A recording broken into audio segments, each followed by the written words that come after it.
What's up, everybody? Welcome back to another episode of Undiagnosed Baddie, my daily 10-minute podcast. Now, I'm going to tell y'all why I say that every day because with the algorithm, you have to say certain words in like the first 10 seconds in order for YouTube to know where to categorize you, push you out, and who to push you out to. If I hadn't already explained that, I think the last time I asked y'all, did you know what it was, right? Like now it should be almost be like a vocal stem if you've been watching this.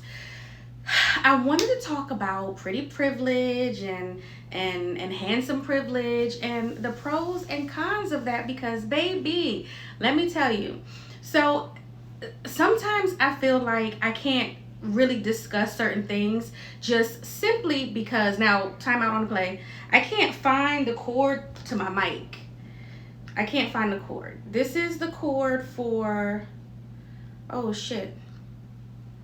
That is the cord. I thought this was the cord for.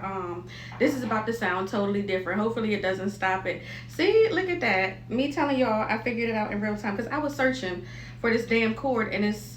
This is what happens when you're over prepared because you always lose stuff. So what we're going to do is plug the cord into here. We're going to plug this into the phone so it can become more clear. Okay, let's see. But I wanted to talk about boom. Yeah, okay. It didn't stop recording. I wanted to talk about pretty privilege because as many good things that can come from it, there is a downside too. I feel like I got to sneeze. I don't know. I tell y'all, excuse me, this be in real life, like in real time. There's no edits, there's no cuts. Y'all just get whatever the body, the mind is giving. All right, so what I was saying was sometimes I've been so private with certain things because I'm like, well, I don't want to have the discussions. If people are watching, if people are doing this, what's going to be said? Is anybody going to say anything about the real things that's going on in my life? One of the reasons that I've never said that I'm doing this too is because my people could have literally a digital footprint of me and my life. I know my mom has a secret channel. So if anybody's watching this and y'all want the link to the channel, my mom had a secret channel, and it was because when she went back to school, and baby, that's a makeup tear. No, I'm not crying. I'm not crying today about the mother, but she has a channel where she had to do public speaking. And it's a couple videos on there, and you get to watch her and hear her voice and stuff like that. And I only gave that out to one of my aunts. I didn't give that out to everybody. Nobody really knows until just now that my mom has a secret channel that I can go and watch and stuff like that. But I have this digital footprint and documentary of my life. So when my time comes, my people will have something to say. Oh, this is who she was. This is who my cousin, my aunt, my mom, right? Because I am somebody's mom is, and I think it's gonna make a difference at some point during grief where they can just hear my voice and see how I lived. And that's one of the reasons why I'm going to start doing, why I didn't have resistance or pushback with doing the vlogs. Okay, pin that. Y'all, I bring everything together with the ADHD. So what I started talking about, one of the reasons why I was resistant at first is the secrecy versus privacy versus will my people want to stop having conversations with me because I talk about my feelings and what's going on in my life, right? And basically, I'm going to talk about some things. I'm not going to sit up here and divulge the most intimate details, but we are going to have conversations because it's real. So going back to pretty privilege or whatever. So I was contacted by a friend. So in December, I went out with one of my homegirls. We always go to a go-go for one of our birthdays. And well, for our birthdays, her birthday, my birthday, whoever's birthday. And we went to go see RE. And she invited someone to come along. Now, I know of this person for a long time, almost as long as she has, but I'm not close with this person. But I don't have a problem with this person, so of course they could come out. Come out, let's have a good time. It's my birthday. The more the merrier. Fast forward.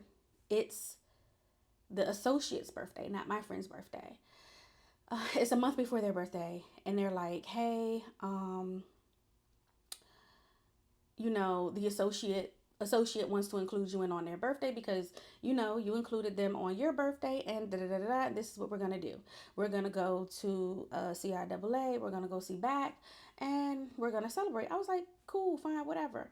So it turned into, well, what was supposed to be a girls trip turned into, well, my boo is coming now. Turned into other people that were invited saying, "Well, I'm gonna bring my boo too if you bring your boo."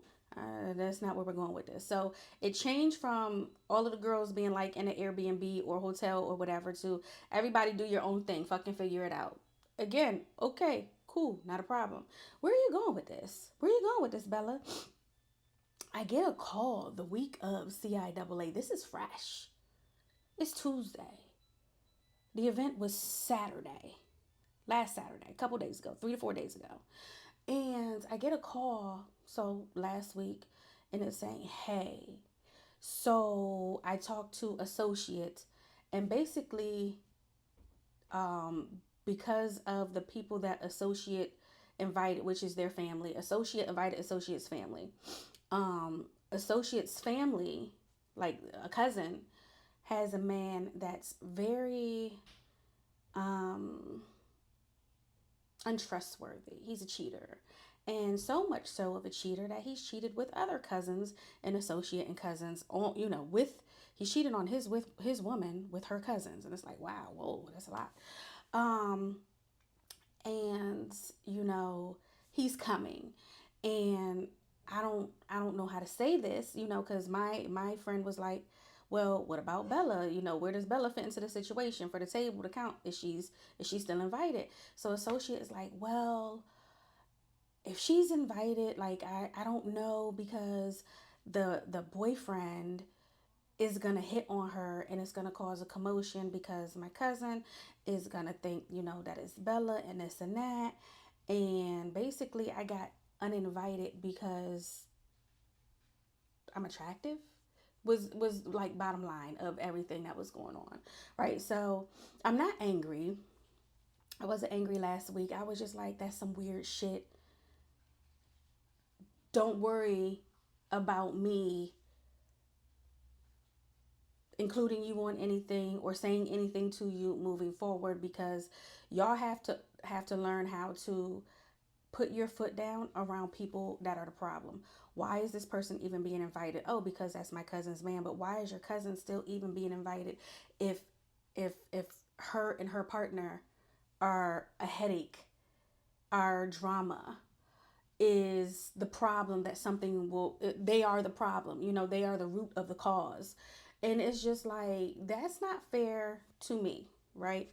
To be uninvited simply because someone else's man is probably gonna holler, oh, he's gonna holler at her because of the type of person that he is, and I just don't want no problems on my birthday, right? So in my friend's defense, she did say, "Well, why don't you just not invite them as a unit, since you can't just like uninvite her? Then it's this whole loyalty thing. That's my cousin and da da da da da." And that turns into boundaries. That turns into what type of relationship and what type of person you are at the age that you are, to not vocalize your boundaries. Obviously, you don't have those boundaries. Obviously, it's okay. You don't mind disruption on your day for any minuscule reason, because if it wasn't me, it was going to be somebody else in the venue. You see what I'm saying? So I got excluded because I was third party told, second, well, first, told that, yeah, nah, he going to try to holler at her and it's going to be some commotion because my cousin done tried to, fight her or whatever. And I'm just sitting here and I'm just like, oh, it's wild. It's weird. I'm too old for that. I have mentally placed my boundaries. I haven't even talked to my friend about the boundaries that I place, because if I'm invited to anything, the answer is just automatically going to be no. If she says, "Can such and such come along?" I'm going to say no. And that's just where I am. You have to set firm boundaries when it comes to people being weird. And that whole situation was weird all the way to fuck around. So circling back to the pretty privilege thing, like everybody thinks, oh, you get drinks, you get this, you get that, but you also get unincluded